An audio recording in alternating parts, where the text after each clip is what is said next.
All right, that's back up, guys. Give some people a chance to get in here. I was trying to, it popped up a second ago. I was trying to change the orientation to horizontal. And I wonder if that works. No, that's going to change the camera, which is not what we want. Trying to keep it horizontal, but it looks like it's going to be vertical. It's going to be what it's going to be. So we'll give some people some time to chime in and get in here and populate it, and I'll give you an update on what the heck's going on. Oh, Lee Huffman's already out of bed. He's either fishing or fighting fires, one of the two. Or he's sitting in the fire station drinking coffee and watching TV. So doing one of the two. Appreciate you working on Christmas, Lee.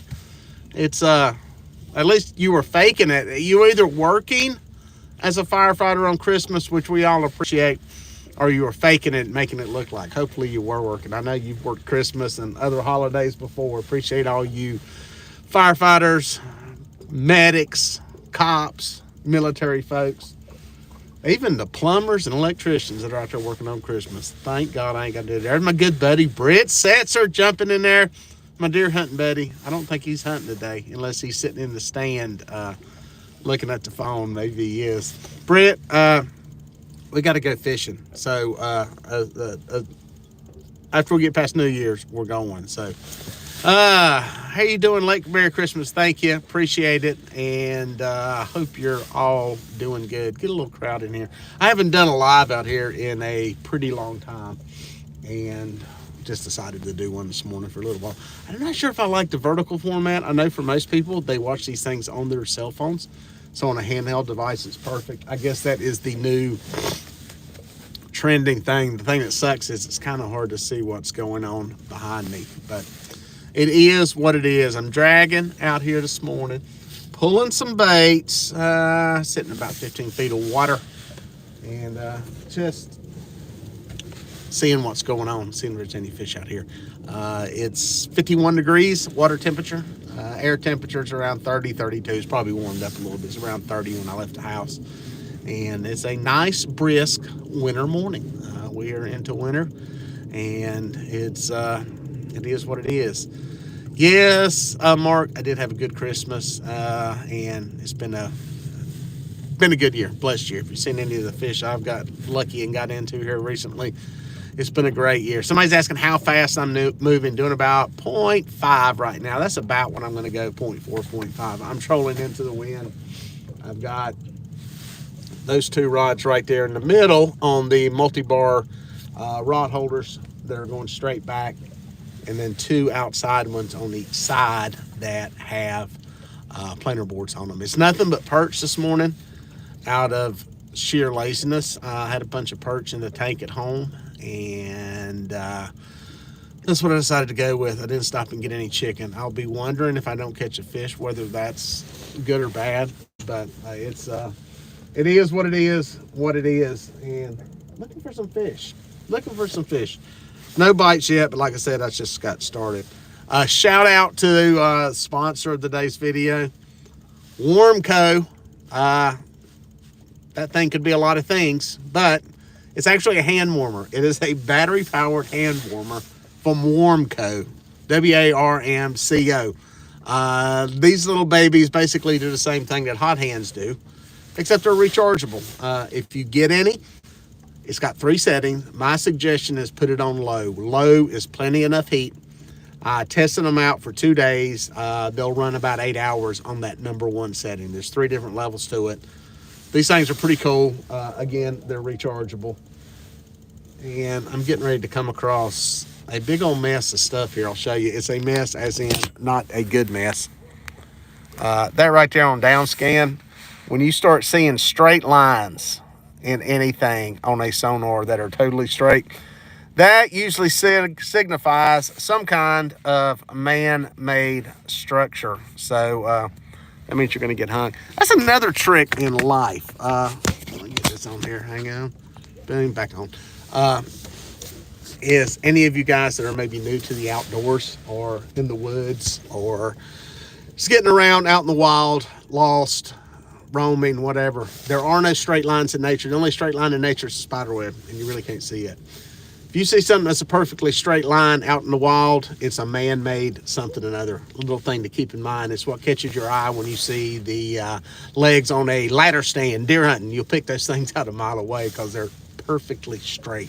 So someday somebody's going to come out with a tree stand leg that's kind of welded and bent. It would be all expensive, but it wouldn't show up as good. But anyway, that has not a lot to do with anything here. But anyway, got any tips on catching catfish in the winter? It's actually what the point of today's video is going to be, that I'm actually shooting and filming. And yeah, I got a bunch of them. I got a bunch of videos out about them. I was actually looking through them last night and the other day, and there's a lot of information in those videos, but the other thing is I'd try to do some new ones just to get it out there. So you picked a good time to chime in, because yeah, my big thing is, you know, I used to be a big anchor guy and really like to anchor down, because where I fish, at least, we're on reservoirs, and you know, there's a river that they're built on, just like all reservoirs, or most of them, and they have water releases in the wintertime, typically first thing in the morning for sure.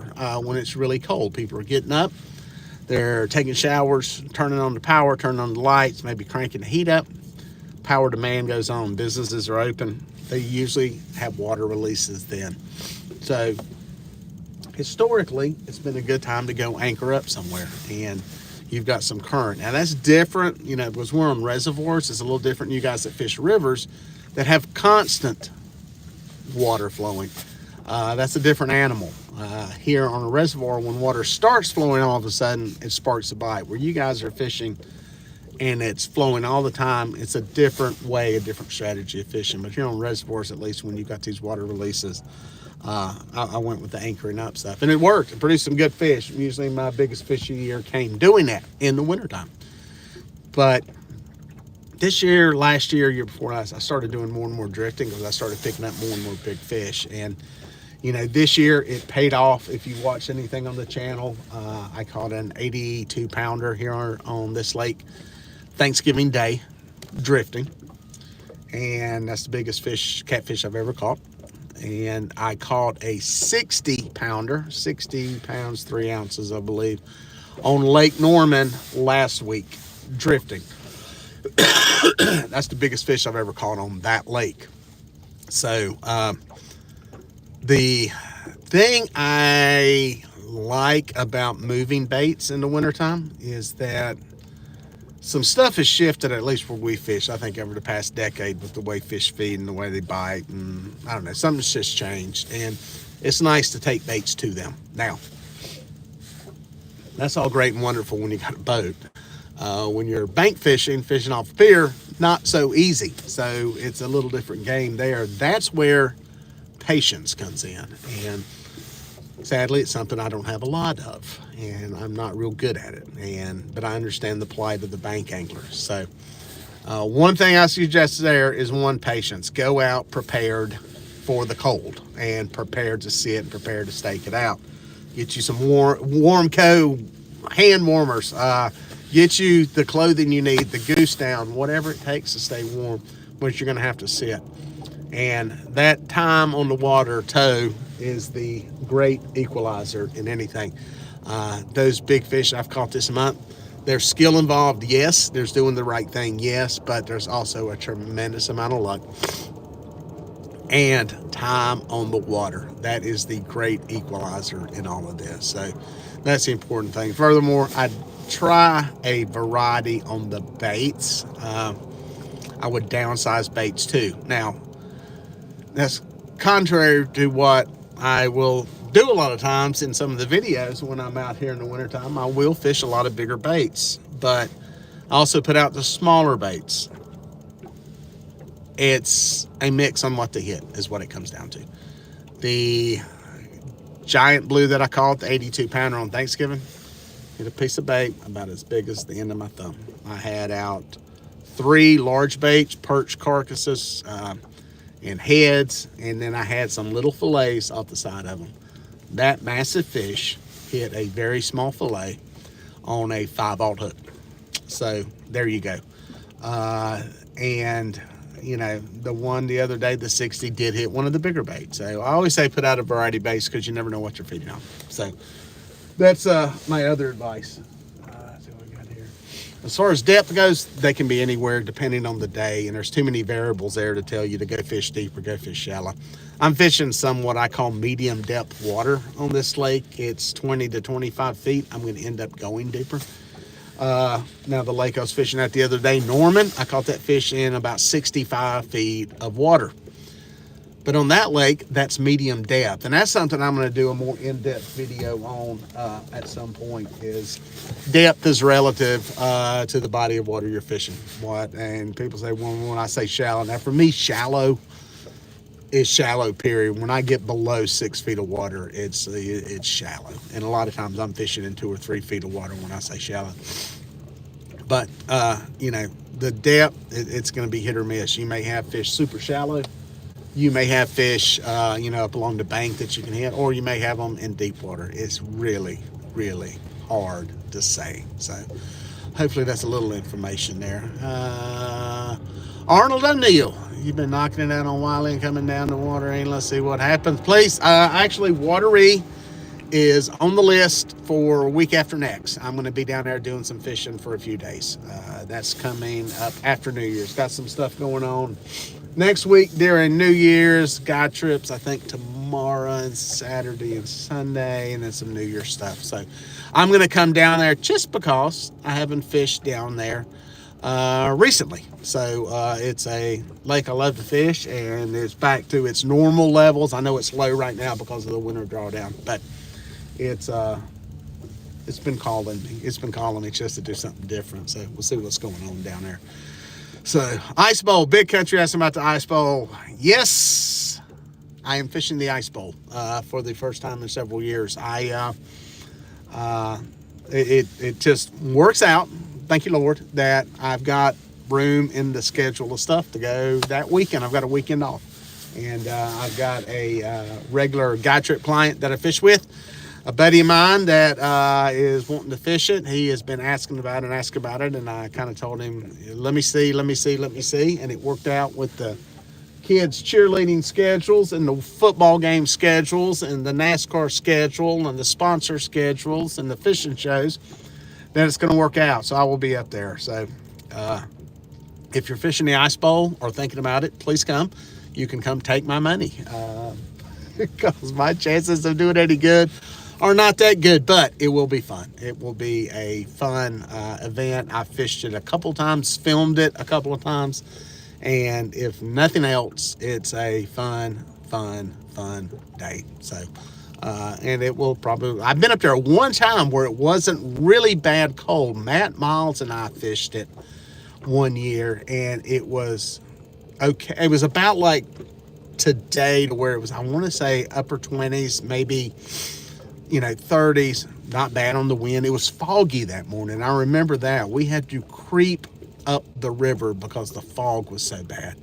And I remember going through the fog before daylight, and you'd go through the fog, and then you'd hear a boat blow a horn. And, next thing you know, it was a funny story. I had this place, there's a fish outside the planter board.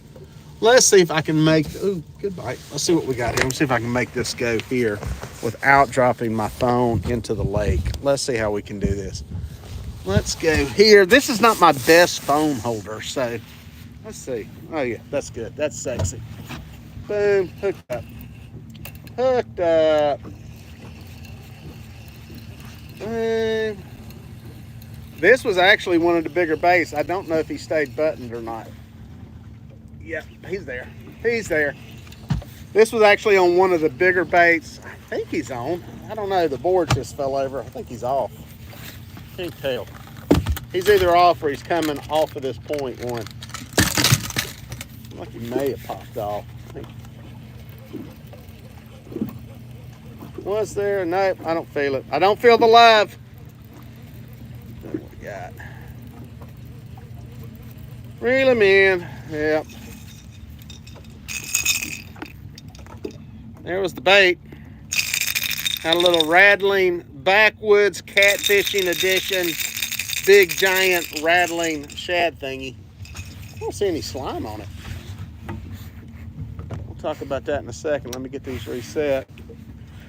And back into the water. That was one of the bigger baits. Getting back out there and dropped in. Let me get that too. Right there. See if we can get going. Planer board, outside one. It's a B-cat board. Hey, boom, boom, boom, boom. Let's see. We're coming across a little point here. Now you can hear me better. We're coming across a point, and it's going to get a little bit hangy in here. So that one looked like a bite though. That did not look like a hang up, but maybe it was. Who knows? Maybe it was just a little bit of slipping there on that drag. But let you see what we got out here. Boom. That's in the way. I'm still here. I promise I'm underneath all this. I'm underneath it. There we go. There's what we got. We have planer board going out here. That's what that is. Took, took, took, took, took. Letting some line out, letting it feed out. Yeah, it's a different setup of tackle on the boat. Somebody's going to notice that in a second. We'll knock it into gear and let it plane out. I'm letting this one go out. This was the one that was on the inside. We'll knock it into gear. Let it swim on out. And spread of 6 rods. If you don't have these, multi-bore, it's hard to beat. A great rod holder system that will fit virtually on any boat. This one, I got it set up with 3 rod holders. It's actually tapped for a couple more. You can put a couple more of these things in here. And with all these bolts that are in this thing, everything twists. This twist up and down this way. The bottom twists this way. It goes up and down. It goes in all kinds of different directions. And that's the way I've got mine rigged up. Everybody can run them a little bit different. That right there is kind of what a snag looks like. I just want to show you that. People, I get out here on guide trips, that rod will start to go back. It's just digging into the bottom is what's happening there. You kind of get used to it. But these are all Abu Garcia reels. This is the Super Duty Mac Daddy one that I've done some videos. Oh, that's a pretty shot right there. Ooh, that is sexy. Look at that sexy shot. Let's get the Gomex's power handle in on it. Poof. These are aftermarket Gomex's power handles. You've seen me do some videos on those if you watch the channel. We got some old school 6500s. We've got something that is a newer, somewhat newer 6500. And then we've got the Chrome Rocket, just Mac Daddy one there. So it's kind of what the setup is. Andy line, as always. I am not sponsored by Andy. Andy, if you're watching, you should have sponsored me decades ago. I found videos 15 years old where I was using Andy. I'm going to do some of those videos here. And I'm going to look back at y'all's comments here in a second. I'm just giving you a rundown while I'm letting this planer board go out. This is what you have to do. You have to let it feed line out for a minute. And that board back there is going back further and further. And you notice right now it's straight behind the boat. Okay. And what happens is here, I'll let it to about where I want it. I'll knock it in gear and you will see the water catch. And it's slowly going to start going that way out here into the middle in between that other planer board. And there she goes there. She's starting to swim out now. That's what gives you the spread in this whole system. So it's kind of the way it works there. And we'll get back up here and sit down and see what kind of questions we have. Waiting for a bite. Waiting for a bite. Boom. We're back. There we go. That's fun. I like going live. Let me see if I can get this. I'm not totally impressed with my camera bracket though. It works, it holds the camera, but it's not as good as my old one that is on the old boat. So let me put this in here. Boom, boom. That's pretty close. I just wish it tilted down. I hate dead space above the head. But anyway, you ever think about coming to Maryland side of the Chesapeake? We got a real big problem with blue catfish and would love for a catfish whisperer to make a comprehensive guide. You want me to come kill catfish? Yes, Maryland, for those of y'all that do not know, it's funny. I'll tell you a little story. Virginia considers blue catfish, they give them the nice name of being non-native fish, or there's some other name for it. I'm probably saying that totally wrong. Maryland says they're invasive, and Virginia does it because Virginia actually introduced them. They put them in there, like many states, as a sport fish, and then it blew up and it's kind of become a problem. The commercial saltwater fishermen hate them because they think they are eating and ruining the blue crab population, when they probably should be looking at water quality more than anything, but that's a story for somebody else to tell. But Maryland, on the other hand, didn't introduce them. The catfish traveled up the bay into Maryland and into their waterways, and they're invasive there. They want every one of them dead. They want you to kill every single one of them. And what's funny is, while there are people commercially fishing them, it's hard for them to find a market for them. It's hard for them to find a way to sell them. The catfish have it's like catfish fishermen. They kind of have a bad reputation. And I think catfish is one of the best tasting fish there is to eat. And so, anyway, but yeah, I maybe come up there and fill a cooler full and take some back with me. So Big Dan Catfish Channel says define catfish problem. They don't like them. They're non-native, which let's face it, they're not native to here where I'm fishing either. But I make the argument that, and I've always said this, there's a lot of things that aren't native. The big giant concrete dams are not native to a river, but we put them there. We put them there for the benefit of us as human beings, because we wouldn't have electricity if we didn't have them. And, there's that, that's non-native. That's the biggest invasive species there is. Hybrid bass, they stock those things by the millions into lakes across the southeast. They're not native. They don't naturally. I mean, there's a few that naturally exist, but not by the hundreds of thousands. So it was it is what it is. You can't unring a bell. You can't push water back over the dam. You can pump it back up into the reservoir, but that's you get my point. So it is what it is. It's the way it is, and it ain't changing anytime soon. So let's see what we got here. Any recommendation on lures to be throwing this time of the year? Braven Hernandez. Now, I'm not a lure guy when it comes to catfish. There are some people that will do that and catch fish. I know bass fishermen on this lake are notorious, or they used to be, especially around some of the hot water discharges, for catching flathead catfish on crankbaits, and they will hit them. But the deal is this: catfish aren't as dumb as bass are. Bass will hit a chunk of plastic coming through the water. Catfish will do it occasionally, but not at the same rate that the bass does. So you have to be fishing for dumb fish to get them to hit those plastic lures like that consistently. No, I'm just ripping on bass because we like to rip on bass fishermen. It's like members of different branches of the military ripping on each other. You can kind of do it because it's okay. But, I've caught one of my best catches ever. And it's not weight-wise the best, but getting the fish into the net was one that I caught on a crappie jig, 6-pound line. It was 32-pound catfish. Probably one of my biggest, that was a pretty good accomplishment getting that fish in. So, oh my God, Cerebral Tackle is in the house. Folks, Cerebral Tackle is one of the ones that I reference for a lot of stuff that goes on in the bass fishing world. He is a great fishing journalist. He's one of the few honest ones out there that doesn't give you the biased, sanitized Mark Zona kind of delivery. I love Mark. Mark, I doubt you're in here. Remember, I used to be your cameraman when you were doing Loudmouth Bass and Bass Center. But anyway, Mark's in the industry in the sense that he's now married to Kevin Van Dam and, doing the stuff on the show and stuff.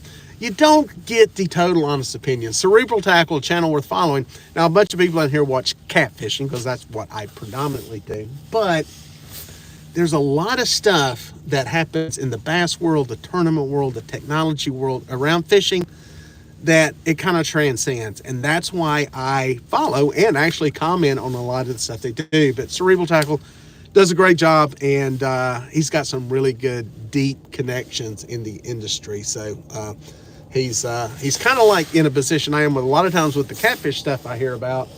A lot of it I kind of can't go to the screen with because of some of the sources is coming from the only people that know it, and same with him. But just like the fight at the boat ramp, I got that video and that info and the story behind it early on. I really didn't do anything with it because the video wasn't public, it wasn't out there, and then it showed up on TikTok and all bets were off. So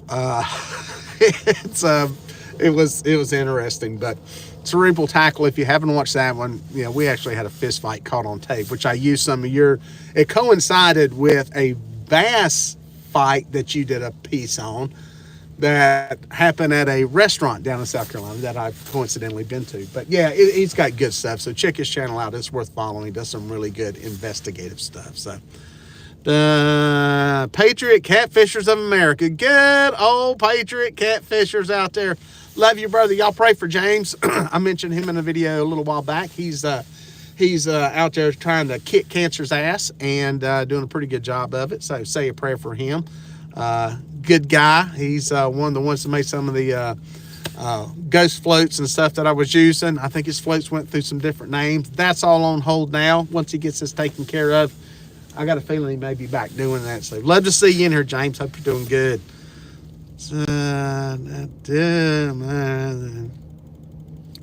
River Rat 3030 says he was in that term. Yeah, a few different people had some video. The one I took was the one that I seen online. And that big post there at their boat ramp was in the way, though. That was kind of the thing that kind of messed it up. But let me see here and check my speed. A little bit fast. Let me drop it down. By the way, I am trolling into the wind this morning. It's a very light breeze, less than 5 miles an hour. Trolling motor's in. I've got it pointed into the wind. Something new I'm doing. I typically have went with the wind. I was running a lower voltage trolling motor for years, 12 volt. And like today, I could troll into the wind with the 12 volt, no problem. But a lot of times, once the wind got up in that 10 mile an hour range, it was too much for the motor. You were burning the power up. But when I got the Lund, switched to, well, it came with a 24 volt motor on it. I went to trolling into the wind, having the extra power. You're able to do that. There's some advantages and disadvantages to it too. So but I troll into it. I think it helps with the board spread. So Cat Tracker Outdoors, that looks like a place I fished with Captain Nichols. Listen, that guy has fished every inch of this lake and was fishing it. He's fishing as long as I have. He's probably been he's definitely been bass fishing it for a long time. And yeah, if you fish with Chris out here, it's you've covered some water. He's a great fisherman, a great guy. And he's probably out here this morning. I didn't look for his truck at the ramp. Well, I know he wasn't at the ramp when I got here because I was here super early. But yeah, he's a great guy. He's a great guide and a good friend. And I like seeing him out here. We give each other crap about it, all kinds of stuff. Ever try the battery-powered jackets this time of the year? The window guys, I have. I've got one at home. And I've actually got battery-powered gloves. These are some from 307. We did a deal with them a few years ago. They're battery powered. I do not have batteries in them right now. They're designed over in Europe.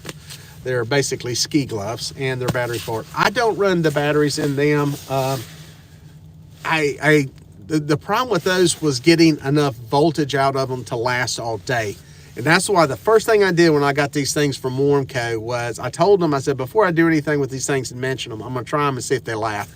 And like I said, I got 8 hours out of them sitting in my studio just trying them out for 2 days. So 8 hours, I'm good with.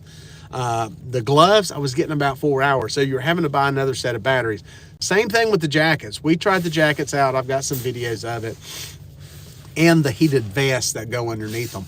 And again, you need to buy 2 sets of batteries. Grayson had the bright idea one year in Kentucky when it's 19 degrees to put the vest on and crank it up to 3 and was nice and toasty warm for about 2 hours and then it died. So that's my biggest thing with them. Luckily for me, everybody's different in their heat tolerance. Now, since I've lost weight and started working out, my heat tolerance has went downhill. but the way I dress makes a bigger difference. I mean, I need to do a video on this. I've got a base layer of fleece here on the bottom, and then I've got this fleece hoodie. You've seen me in some of these. It's got the Mossy Oak logo on it, but it's really not made by them. But these things come with a built-in little neck gaiter. Boom. And it's windproof. And then I got this goose down jacket that I found at Sam's, which was on the Walmart thing. They were selling them last year for like $19, $22. It was stupid cheap. I bought one. I said I'm gonna try it for a day, and then I went back and bought like 3 of them. So I've got a lifetime supply of jackets. Not sponsored by them or anything. They were a good deal. So, and then on top of that, one of our sponsors, Grundens, in my Grundens backpack, by the way, waterproof bag. I keep this on the boat. I've got a Grundens Gore-Tex rain suit inside of here. If it was windy, I would be putting that thing on for an outer windshield, because goose down is great. It keeps you warm, but if you got a wind shell on top of it, it's that much better. So anyway, that's kind of my take. I think the electrical heated stuff it has a place, and I just go with my system and keep it warm out here, and it works pretty good. So you know, in days like today where it's cold and there's no wind, no rain, I'll be fine. You add in rain or wind to cold, or wind to rain, and everything starts to get worse. Any of those things you can stand alone, but when you put a bunch of them together, that's when it gets bad. So, electric clothes are great until a little water gets in. Don't ask me how I know. Buzz, buzz, buzz, zap, zap, zap. Yeah, because these things do have lithium batteries. The heated gloves, they're all lithium batteries. Now, while not as dangerous as like a big boat battery, I did have a friend that had backup. He was coyote hunting and was hunting at night, and he had some heated gloves and extra batteries for him. And I think it was gloves, or anyway, it was a lithium battery. Put it in a pocket with some keys. It shorted out. It set his pants on fire, and well, it was not pretty. His trip came to an end rather quickly. So yeah, anyway, we get off on some tangents here talking about stuff, but it's fun. That's why I'm out here, and gives me something to do while I'm out here fishing. Did you check your Omnia this morning? I have not. I've had some issues with, I haven't looked at it recently. I had some issues with it showing the accurate water temperatures, and I don't know, and I never revisited it this fall. I don't know if that is an app issue with my phone or an upgrade issue with my phone, or a version of the app itself. But I did not look at it this morning before I came out. I came out almost blind this morning. I kind of just said it was not going to be windy. I took a quick look at the weather, and I said, well, we'll see what the water temperature looks like when I get there. It's colder than it was the last trip out here, because we were kind of in a warm trend then. But yeah, I'm just kind of fishing it blind today. So let's see what else we got in here. Jesse Digger, my first time live with you. Keep up the good work, sir. Thank you. Appreciate you checking it out. I appreciate you dropping by, scrolling through here, seeing everything in here, reading all this stuff. Blah, blah, blah. Northern View Outdoors. You're going to be at CatCon this year. Good Lord willing, and the creek don't rise, I will be. That is the week after the Daytona 500, and right now I'm planning to be there. So I'm gonna try to get some podcasts done up there. So any of y'all that would like to see a podcast done with somebody from the industry, let me know.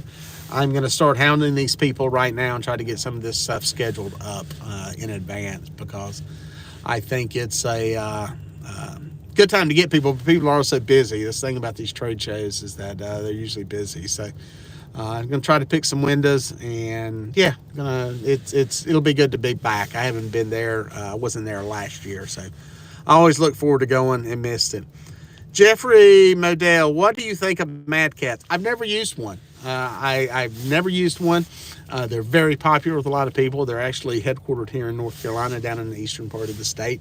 And it looks like a good rod, everything I'm hearing from people. It's probably similar to most of the Catfish rods out there. That is one of the things that with most of the Catfish rods is that they're pretty similar. The great thing about those is they come in a lot of different colors. A lot of different, designs to them, which I think is good for getting that emotional connection with people. And, I think that's good. I don't think there's anything inherently bad about them. Like all the Catfish rods that I've used, except for the ones over my shoulder, which are not Catfish rods, they're all 7'6" rods. And I kind of like, because I fish off a boat, I like having the shorter rod, 7 foot. Even 6'6", I would not have a problem fishing with. So that's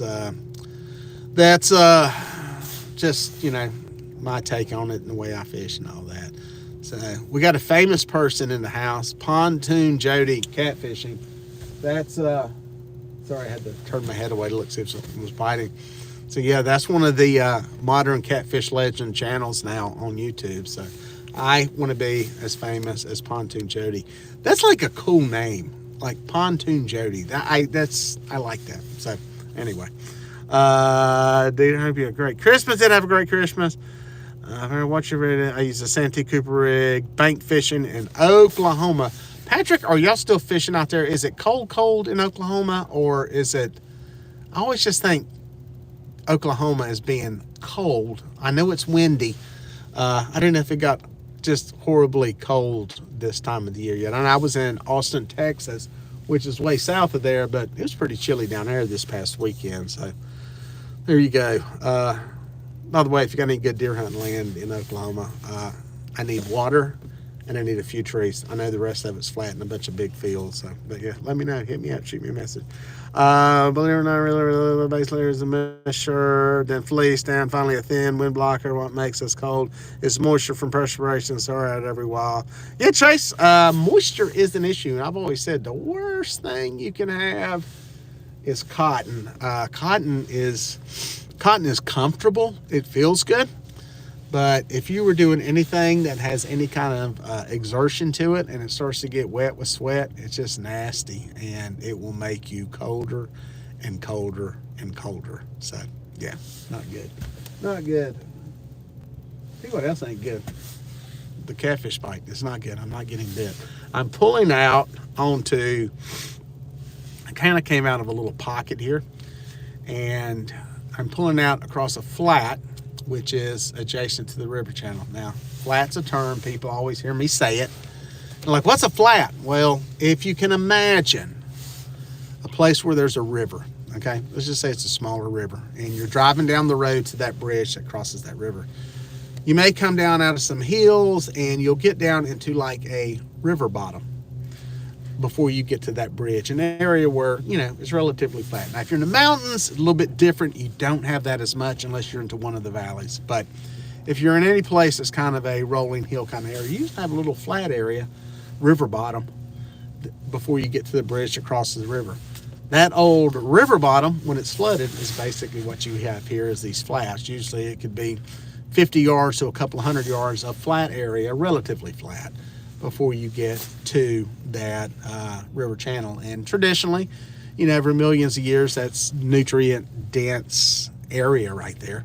And, there's great deposits for, mussels and that kind of stuff.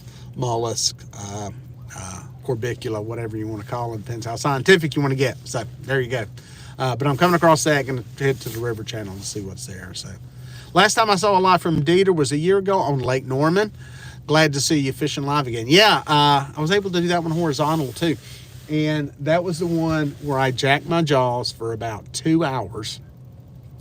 Was just about to finish, had drifted all the way across to the other bank. And then I busted a couple of nice fish right there in that last little bit. So yeah, that's funny you remember that one. So yeah, appreciate you checking it out. Appreciate you revisiting the channel. So there you go. Crabman, big cast, well, so cool. Let's see here. Boom.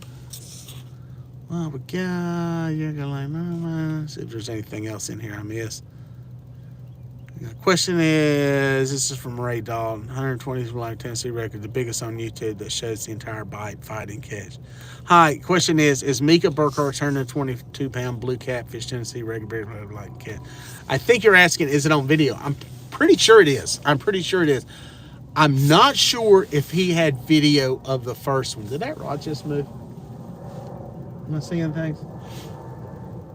I'm not sure if he had the first one, but I'm pretty sure he's got the current state record because he caught the state record 2 years back to back, and it's the same fish. A lot of people don't know that, but it's the same fish. The first one that he caught was released live.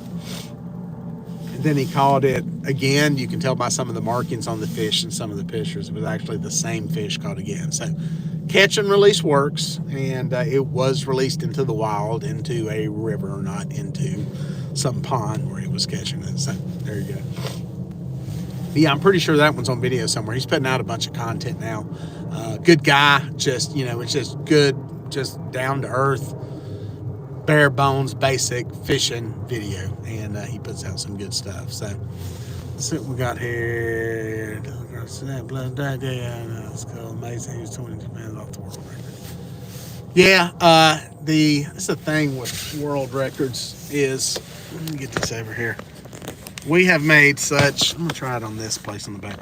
We have made such amazing strides in catching record-sized fish in the past decade that it's getting into, I think you're going to, for a lot of places anyway, I think it's going to get harder and harder to break some of the records. So I like that better. I'm feeling better with that right there. Not as much headroom. I don't have to sit up as hard. So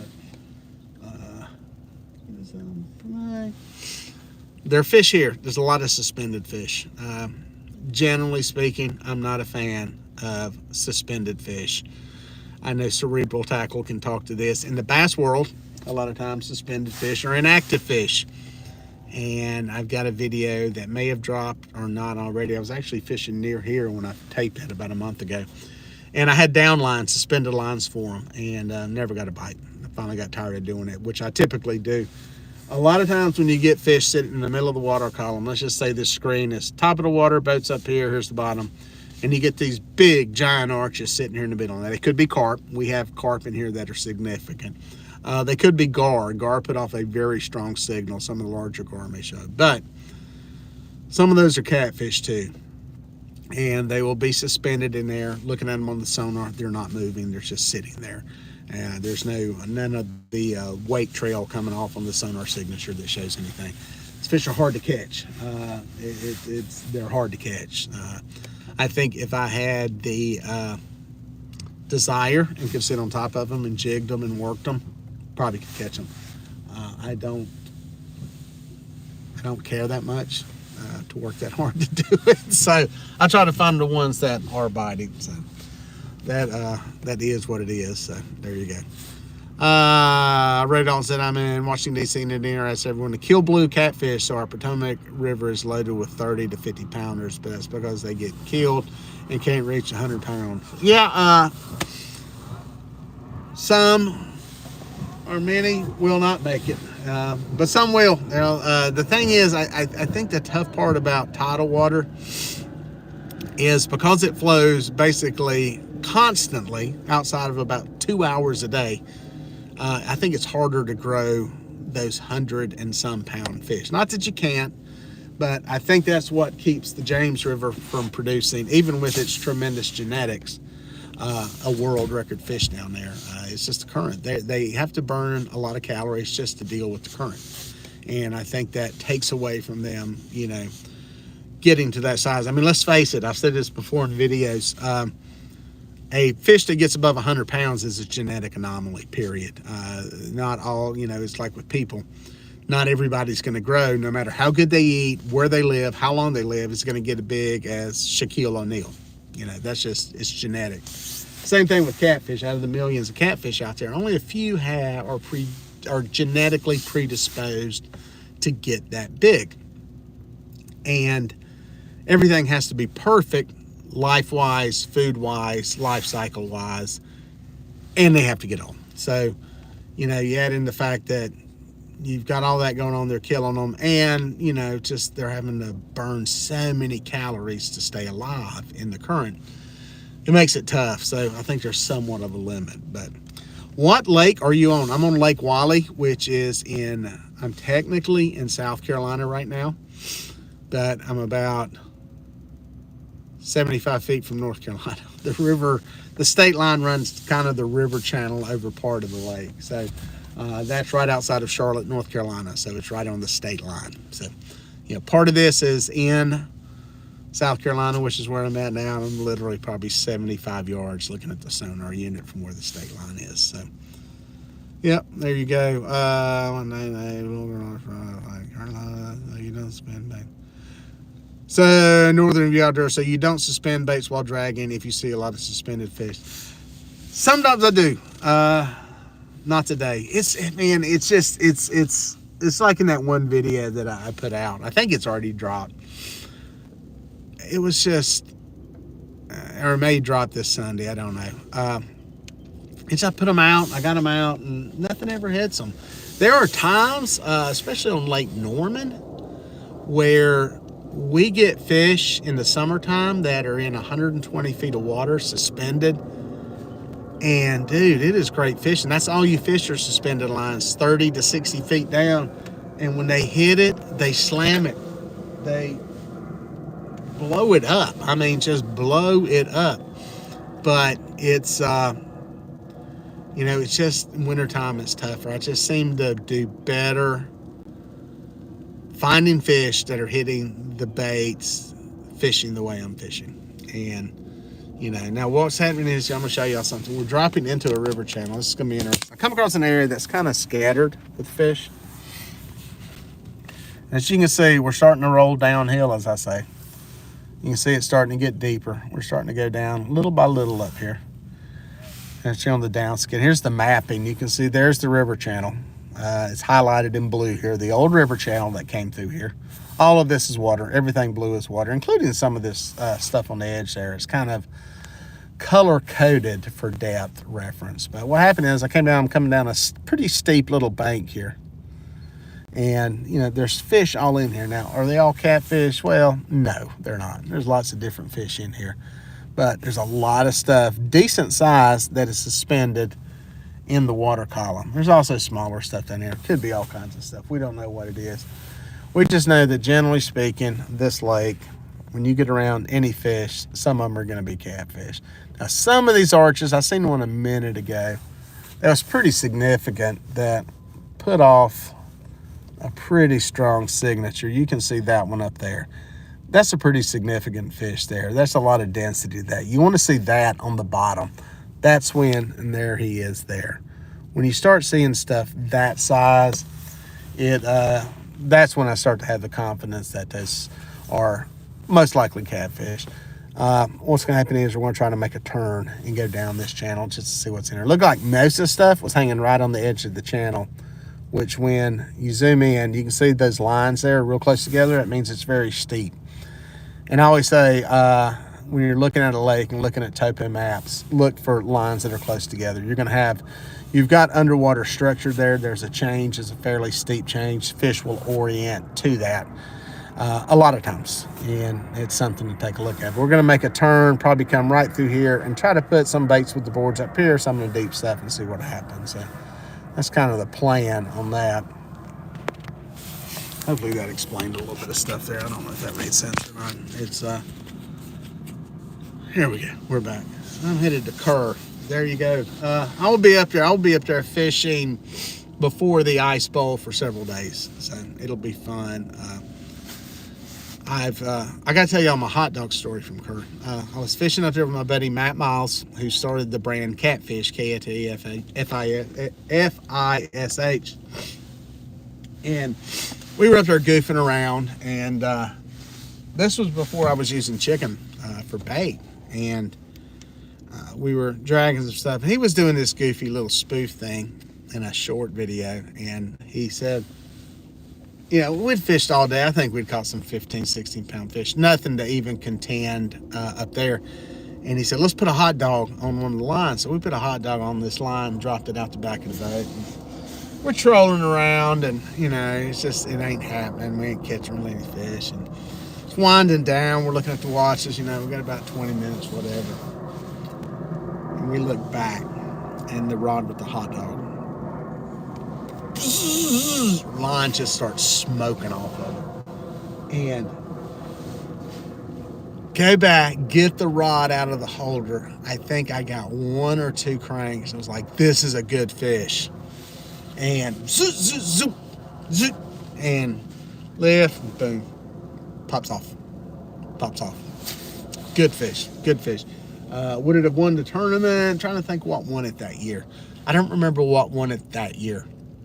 But it would have been a contender. It would have been probably, a top 5 fish. But yeah, that was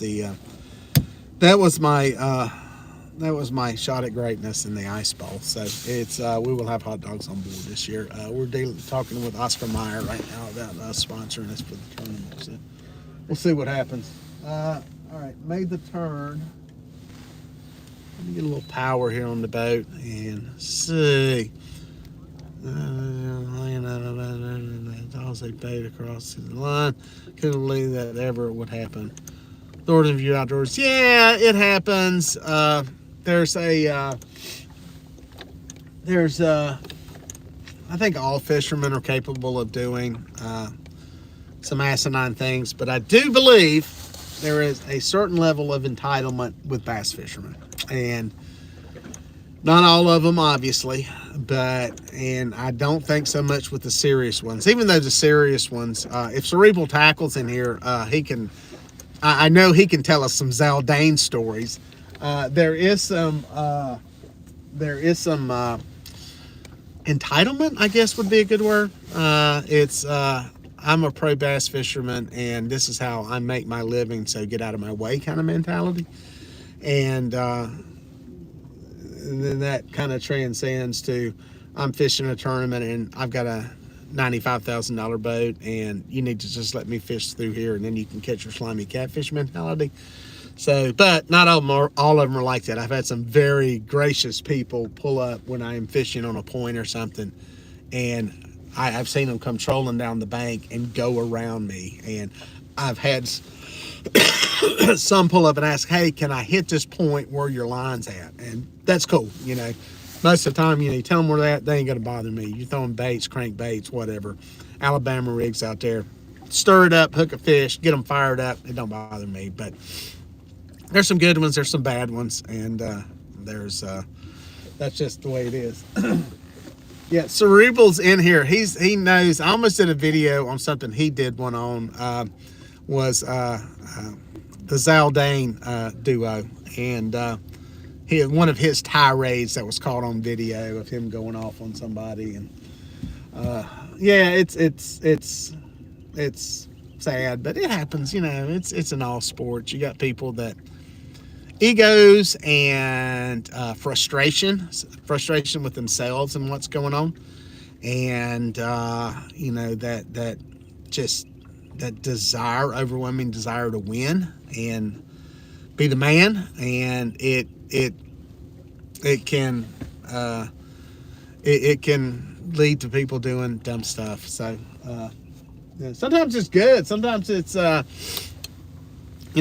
said the other day about the fight at the boat ramp. I would never promote it in the sense that I would ask somebody to do it, but I know in the catfish world, you get a good fight going on and it's on video. That's some good television there. It's entertaining at least, but it is just is that a fish or snaggy? Am I dragging a tree? There's a planer board that's going back. Typically, planer boards, when they're hung, will go back at about the same pace of the boat. When they got a fish, what you want to see is the planer board go diving underwater. This one looks like it's pulled. That's a fish. That's a fish. I just seen it move. Let me get this over to here. It is this outside planer board. I got the camera pointed away. I can't see what I'm pointing at. But see how the rod's going there? See how that rod's folding a little bit? Not super bad, but we got a fish on that one. We got a fish. That's a small bait of all things. I'm going to sit this right here. This is what I like. Let me close the bait hatch before that falls into the bait tank. Let's see if that stays up there. Boom. Hooked up. It is on there, baby.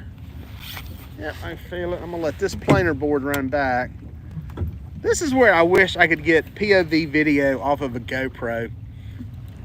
With my GoPro that I normally wear right here to the camera to go live. And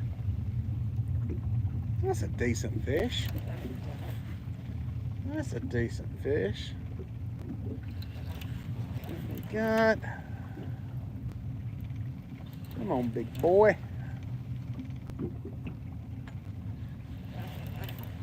Staying hooked up. I'm letting the other planer board go back to get out of the way. See who we got here. See who we got. By the way, a different rod than you're used to seeing on here if you hadn't figured that out yet. I can tell you about that in a minute if you want to hear about it. We haven't got the board in yet, so some of this weight is off the planer board.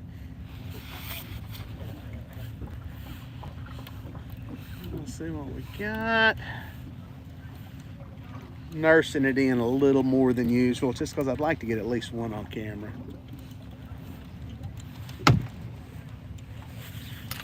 There we go. Keep the board bent. Yes, good idea is to drop the board in the water, but what I do, I got a little bit of a system for getting these boards off. I like to get them off so I can get to them.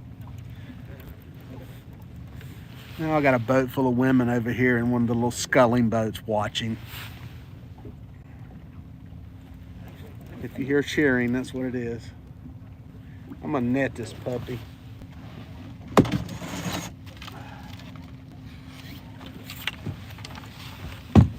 If we can get him up here.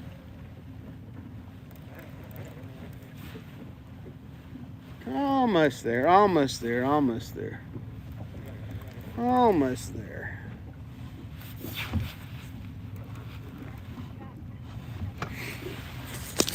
Try, see if I can do this. This is a recipe for disaster here. There's my little sculling bait.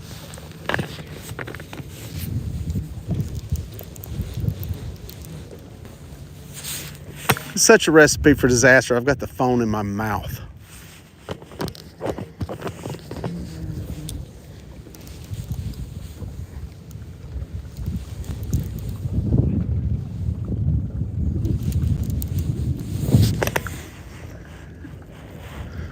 All right, got to net him now. There he is. Let me get a net on him.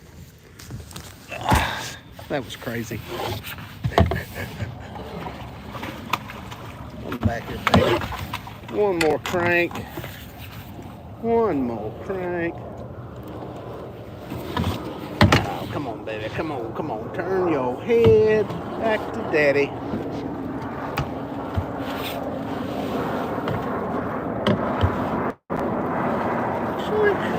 In the net. Boat's going awful fast. What is that boat speed at? Hey, majestic.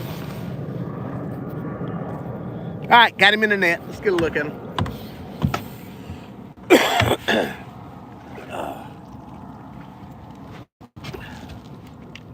There he is.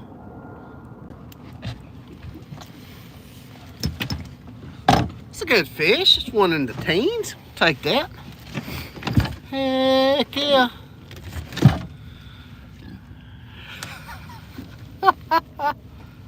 That's what I was saying earlier. Y'all were asking about some tips for winter. Somebody was asking, and I said, you know, mix your baits up.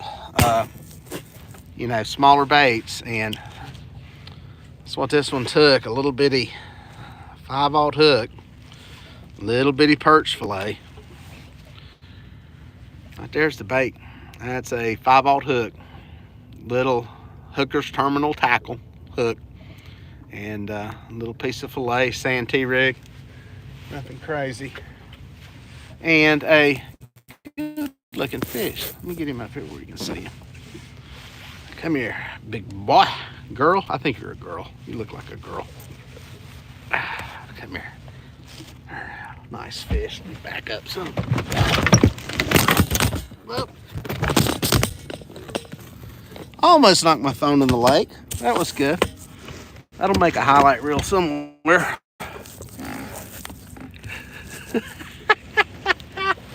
That fish did not want to be on TV. There it is. I think I'm into a zoom mode. Hang on a second. Let's see here. We'll show the fish in a minute.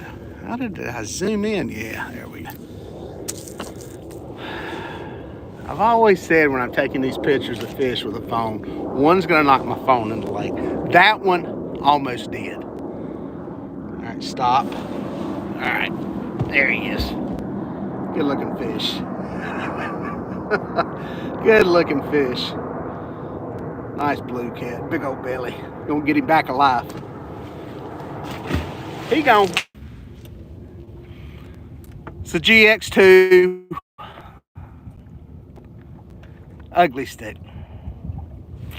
So, talk more about that. Cerebral Tackle probably knows more about this rod and its build quality than I do.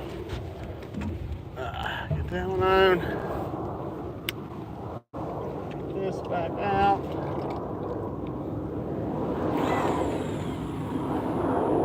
Joink.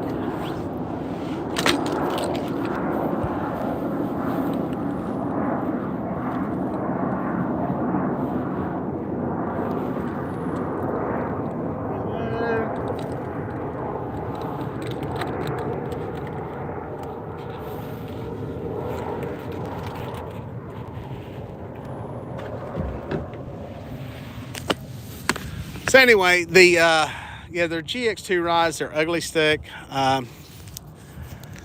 They reached out to me. I think they saw my podcast where I said that I was disappointed that at iCast they didn't have any of the Catfish rods, striper rods, or any of the other ugly stick stuff.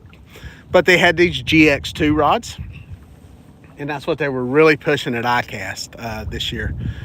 And anyway, they said, hey, well, why don't you try out some of these rods? So I had them send me some, putting them through the paces, and I'll give you an update on them. Totally different design and structure than any of the stuff in the catfish world. So it's a different feel is what it's going to come down to. So people that fish for catfish may or may not like them. I don't know.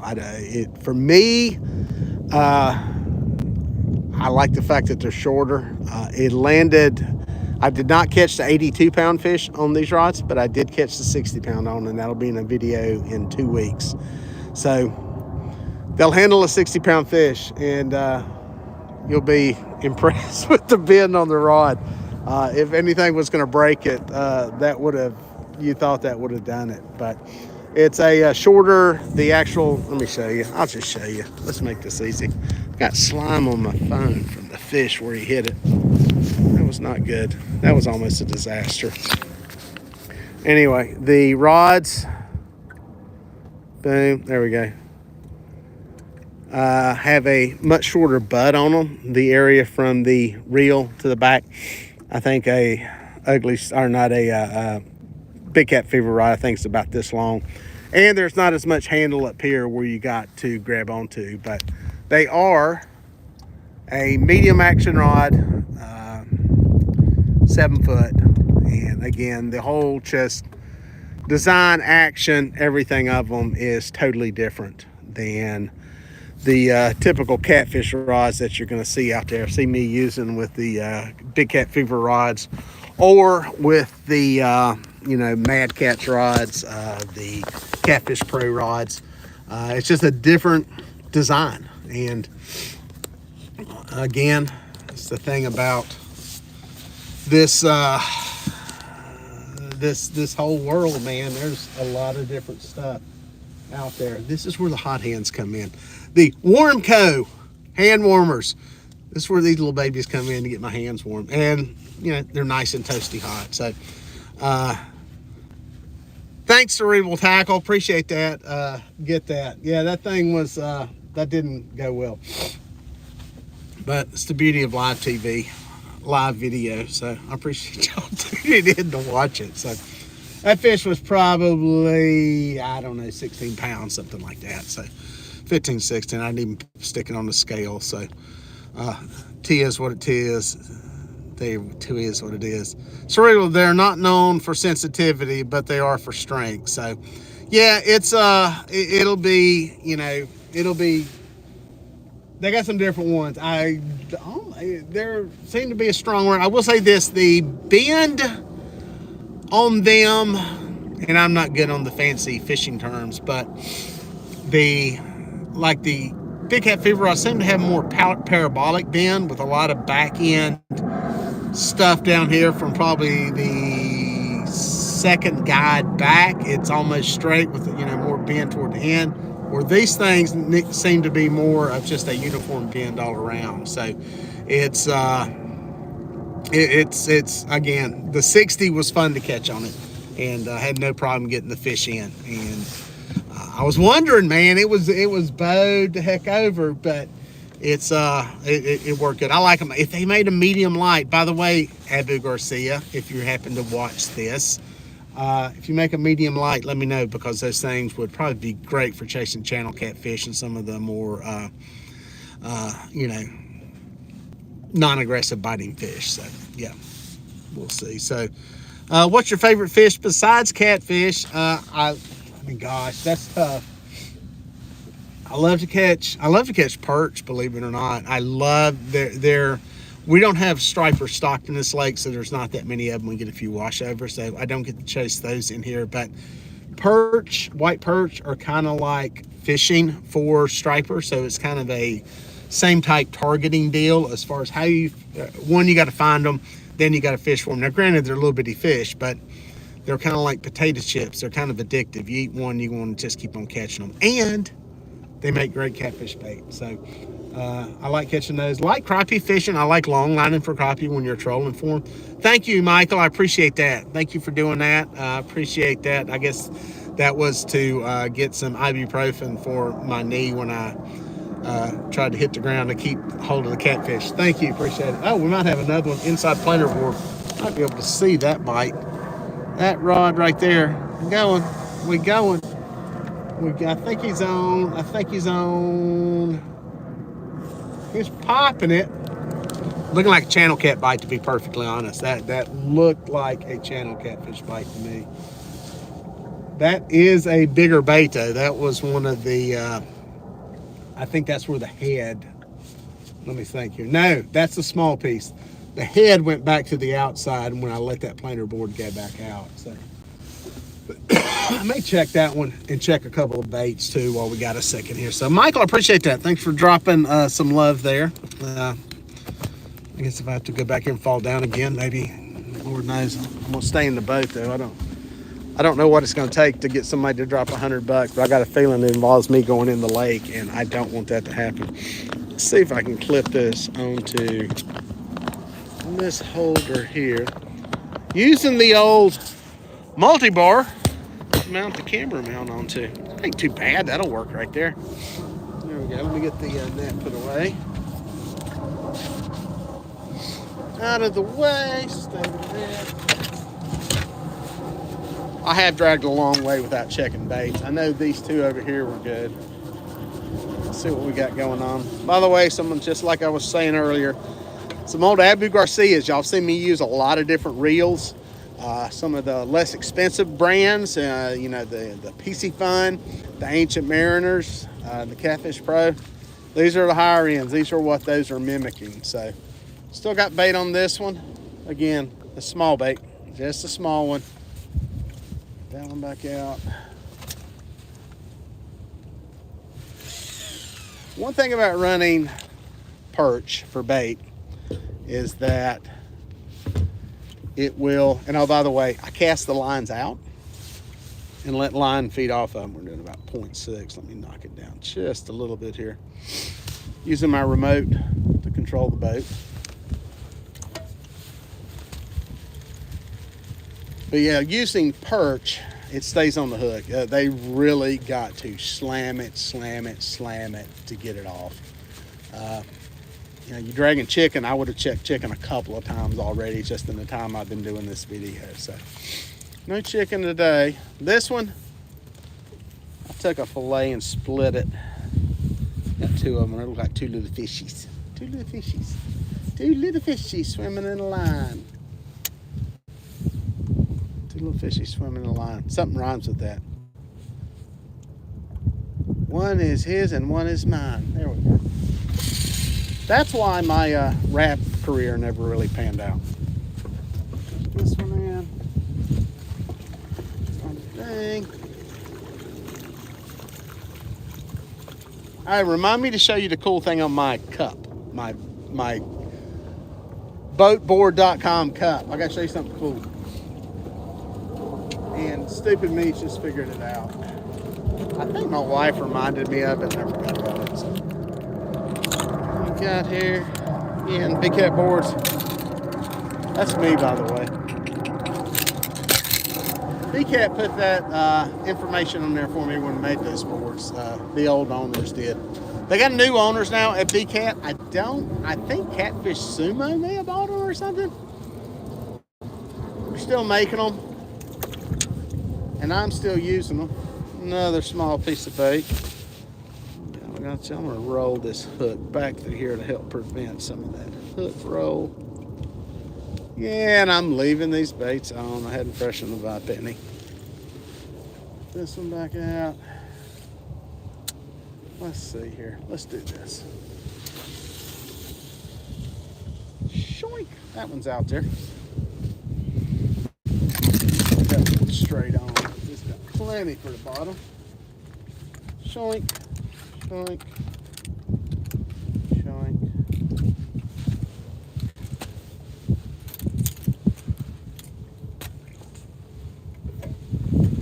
I'm pulling this, what was the outside planer board, which now has, it'll be the inside, and it will have the large perch head on it. So, at some point here,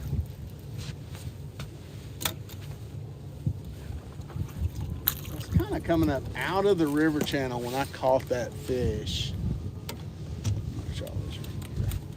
And I'll try to get back into it. That may have been where that biting fish was right there in slightly some deeper water.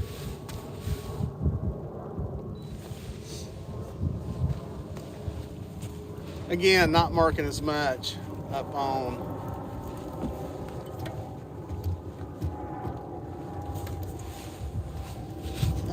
the flat here.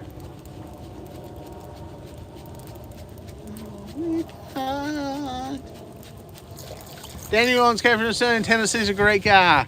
Hopefully he'll be at the Catfish conference and I'll get to talk to him. There we go. Again, this is the one. Perch head, 8/0 hook. And the old big demon dragon. The bigger demon dragons that'll float them up. Hooker's Terminal Tackle also makes some. That is what is on that outside planer board. I'm gonna have to let this thing plane out a little bit before I engage it. Let's do this the easy way.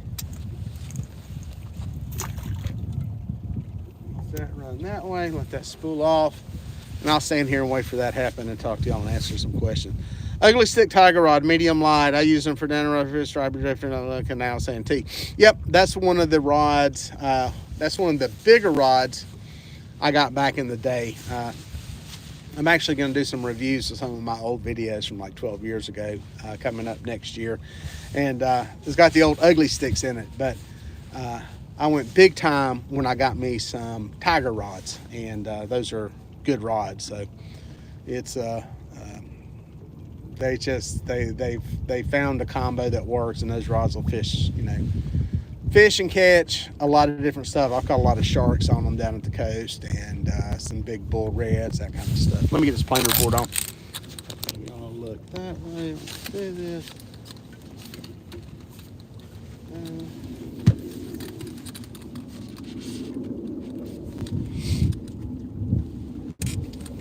On.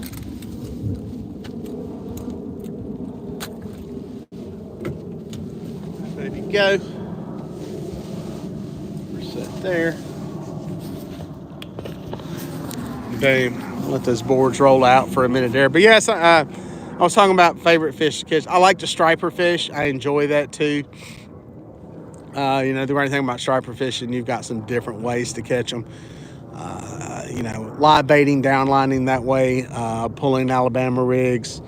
And I'm not a big trophy striper fisherman, even though I had the privilege of fishing with some buddies last year on Chesapeake Bay, and Wes and JR, and they put me on a very, very large striped bass up there. I think it was a little over 50 pounds. That was fishing live eels in the Chesapeake Bay about this time of the year, and that was cool.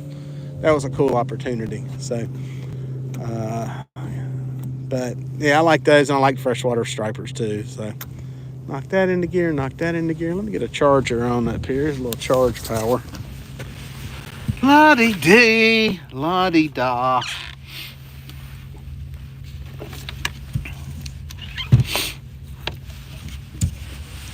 And we're gonna plug in. We've got a place to get a cord in. Yes, we do. So one thing about doing live streams, they suck the power down. Let's see if we can keep this baby rolling here. There we go. Got some power. Got some power. All right, let's get this thing clipped back on here. All right, rotate it.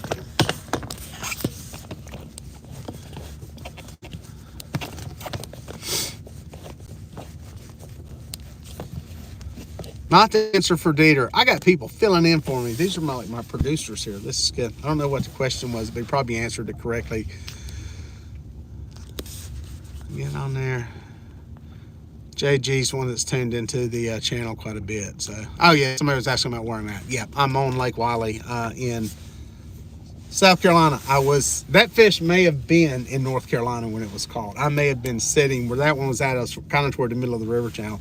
I could have technically been in South Carolina and caught it in North Carolina at that point right there. So, let's see what we got here. We're gonna stay on here a little while longer. All y'all jumping in and watching, I appreciate it. There we go. That baby rolling here. Yeah, I know people drop questions in here, and I miss a bunch of them. So I appreciate y'all throwing them out there and asking, and I try to get to what I can, and what I see. So hot hands are working.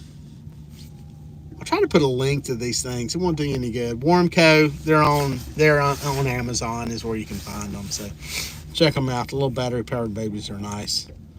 This power down. I think we got a little bit of current going too today. Oh, so I was gonna show you with the cup. This is cool. So I got this sponsor I finally got a cooler sponsor. I'll show you this. So I reached out to these guys. They reached out to me. I can't remember how it happened. I think we may have talked at ICAST. And anyway, I got this cooler, okay? The bad thing is I got some chicken in that's been in here that needs to be thrown out. That's what that is. But anyway, cooler, it comes with a tray. It's got a divider that goes in here, and this thing I don't have in here. That's like it's one of the freezable dividers. It's got the tray, which is great. You can put bait into it, and you also get trash in it like I'm doing now. The drain is in the center of it. So it's a really cool cooler. It's got a little mat top, which is great for standing on. But there's this. It's called the Magnapod. I didn't pay it any attention when I got this thing. So, you know, my dumb buddy's like, okay, cool. It's a good cooler. It's a good rotomolded cooler. It's tough. It's what I need. It'll be a good fit on the boat. And my wife looked and she goes, oh, you know what else you got? You got this tumbler right here. It's a boat tumbler. Not only is it a tumbler, but it's magnetic. It sticks to this. Look at this. It'll lift the cooler top up. It's got a magnet here, and there's extra metal on the bottom of them. So flip it around so you can read it. so that it sits magnetically. These things are actually, they designed these things for kayak fishing. That's their world. Actually, when I was in Austin, Texas last week, I didn't even realize that they've got a store there. BOTE, boatboard.com. But anyway, they make this cooler. A lot of their stuff's designed for kayak fishing. But this tumbler actually will stick.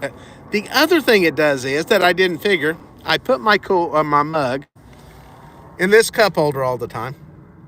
And I had to pull almost everything out of it because, well, this one had a bunch of stuff in it, a bunch of spare screws. Well, guess what happens? Yep, it will pick up every bit of the stuff that's in your bottom of your cup holder. So, FYI. So, if you don't think it's really a magnet, it's a magnet. So now I got to scrape all these off of there. But anyway, I digress. I just want to show you all that. It's cool. I'll have some more on that thing. I was just excited that that thing actually works. If you're in a Sea Arc, that's probably great. I don't know. Sea Arcs, what are they made out of? I guess they're aluminum too. My boat's aluminum. This, let's scrape everything off of here. This boat is aluminum, so it doesn't stick to the side of the boat. So it's cool that it sticks to that. But I figured it out this morning. I'll drop a screw over here. I figured it out this morning. I was at the truck, and I sat it up on the truck. And it didn't move. I went to pick it up and it was like stuck. So there you go. That's fun. So anyway, check them out. Boatboard, BOTE, boatboard.com. They got a bunch of cool stuff. So, and they're supporting the channel, so appreciate it. Do you happen to watch any of live stream fishing tournament series? You ever think of joining that? What do you think of it? I have seen it. I think that's the one that Kevin puts on from down at Palmetto Cats. And I haven't tuned into it too much. And I was going to look into it. What I don't understand is, I know it's for fun, so it's not horribly serious, but it's like you fish anywhere. And I wonder how they do it to basically, let me close this window, to handicap it for the fact that not everybody's on the same lake. Does that make sense? So, like if you're fishing your little community pond at your house, well, you're probably not going to have fish that are going to compete with somebody that's fishing on the James River. So, I was just curious how they do that so that, you know, just, and on any given day anybody could win, but I would think over a period of time, somebody with bigger fish is going to win it. I'll have to tune in and watch it. I don't know if I would have time to do it, honestly. I've got so much going on just with the channel and everything, and sponsors and guide trips and everything else, that I don't know that I'll have time to do it. But hopefully they can make it entertaining and, you know, create some drama is what it takes to make something like that work. To get, you know, a broad reaching appeal to it. I think the live stuff has the best potential for making fishing entertaining. I mean, it's fun to watch people, you know, almost get their phones knocked in the lake by a catfish and stumble around the boat trying to keep your phone from going in the water. It's fun to do that. It's fun to see that. In all seriousness, it's great entertainment. So add in a couple of fights at the boat ramp, and you've got something that people will tune in to see, and that's what you need. So hopefully they're doing good with that. A bunch of waterways. It's been fun, but the warmer states, I think, will have an advantage this time of the year. Yeah, Northern View, that's the thing. There's some places that are going to have advantages, and I don't know. There's probably a way to structure it to where you can make it fair and equitable for everybody participating. You know, something like that. Cerebral Tackle says, or let your wives have a microphone. I don't even know what he's talking about. I don't even know what he's commenting on, but the Zaldanes have something to do with it. Give me a thumbs up if I read into that correctly. If y'all watch Sal Dangerous, I think is the name of their channel or their podcast. you'll know what he's talking about. So anyway, yep, got a thumbs up. There we go. Cool. I knew what he's talking about. So anyway, where were we? Where were we? We got here.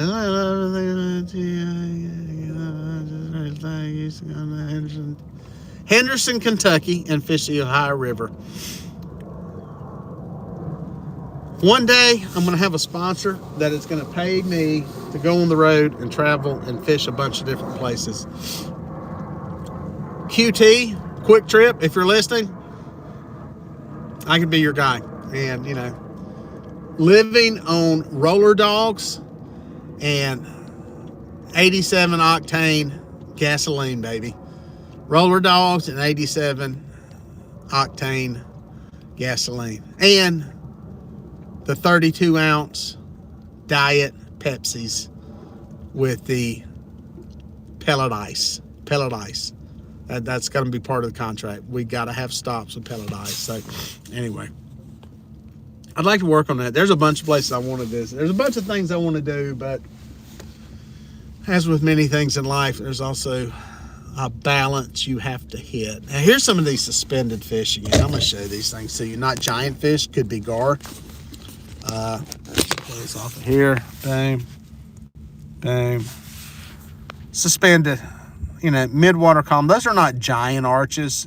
Decent fish. But there's a lot of them in there. Could be gar. Would not surprise me if some of them are gar. But when you get into some of these places where there's a lot of them, it does make you wonder exactly what they are. I have caught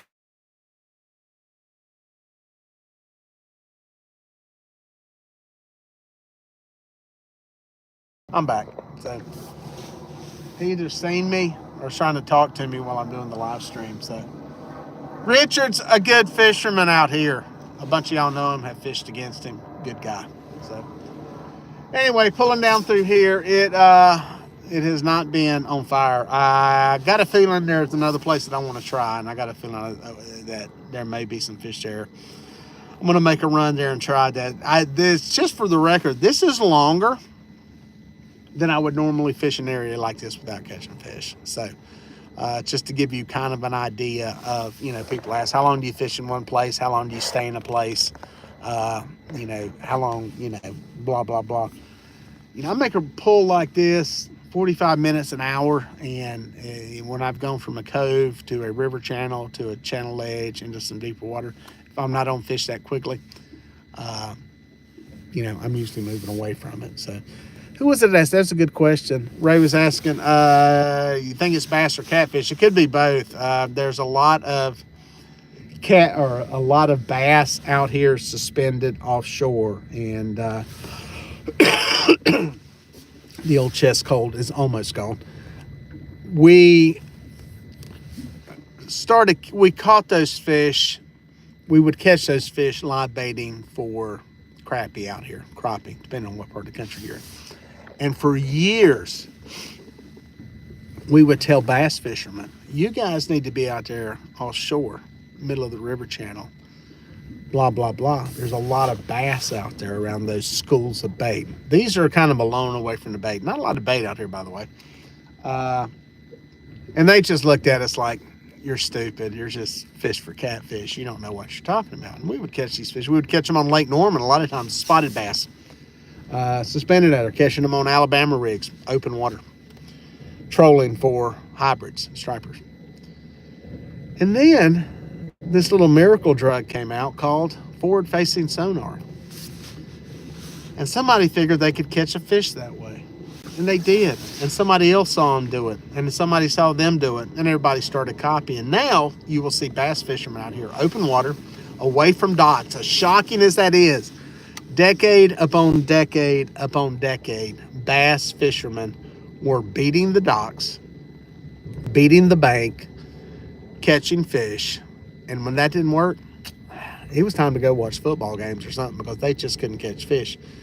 Yes, there was an evolution that took place, but drop shot and that kind of stuff. But the suspended offshore bite was changed by the forward-facing sonar. And, yeah, they're out here. Some of those could be bass. Generally speaking, we'll see more of that when we start seeing bait schools out here. I have not seen any bait schools this morning.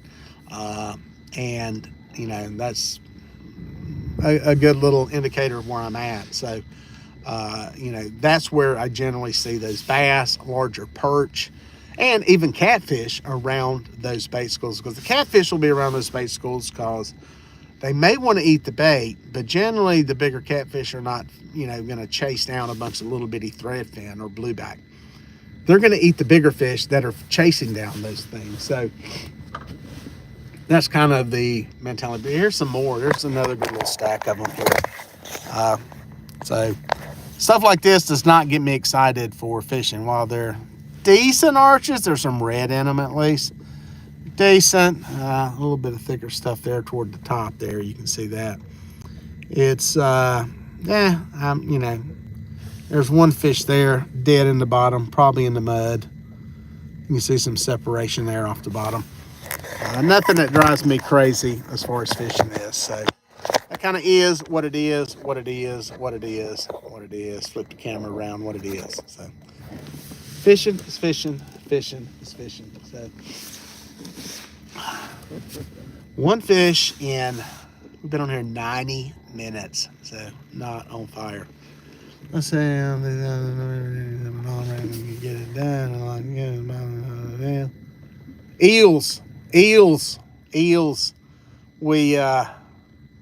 We got a place that sells eels up here. Summertime at least. I don't know if they got them in the winter. And dude, there's one dude there. He does not like getting them things out of the tank. He thinks they look like snakes. He don't like them. If you ever fish with eels, live eels, they're fun to catch. What I mean is catch them and hold on to them and try to get them on the hook. If you're fishing them live, especially like they do up on the Chesapeake Bay for stripers, they fish those eels live. So you have to. If you never held an eel, it's slimy, it's slick, it's a giant mussel, and you have to have like a wet rag or a dry rag to hold them because they're so slimy. You can't hold them with your hand; they'll wiggle out of it. So you have to get that towel, hold them, get a hook in them, and literally throw them into the water immediately. Make sure your rig and everything's good to go because they will wrap up into the leader. And once they're wrapped up in the leader, you can forget it. You're not going to get it straightened out. So I've used them. I usually use them for cut bait. I cut them up and use them for cut bait. They're great for catfish. Saltwater wise, they're great shark fishing. Catch sharks on them. They're a good bait. But we don't. I've never seen any in our waters. I have heard there are freshwater eels in here. And in watery, I've never seen any. So we've caught a lot of weird crap in here. Seen a lot of weird crap dead, but I've never seen one of those. So yeah. So, no fishies, no bodies. Well, I'm going to jump off of here. This has been fun. Thanks for watching. I'm going to try to do some more of these. If you enjoy them, give us a thumbs up. Smash it. Subscribe if you're interested. And one last question I'll answer. Other than Kurt, can you name 3 other spots you think can beat the world record? Oh, tough one. I still think Santee Cooper can do it. I think it has the potential. Maybe the Mississippi. I think the Mississippi can. I'm just going to give a broad brush statement. As big a body of water as it is, as much as it covers, the Mississippi can do it. And I really think Wheeler could do it. Wheeler gets pounded. I really think Wheeler could do it, though. So, anyway, we'll be at CatCon 25. I will be there. That's it for now. Thanks for checking it out, guys. Appreciate it.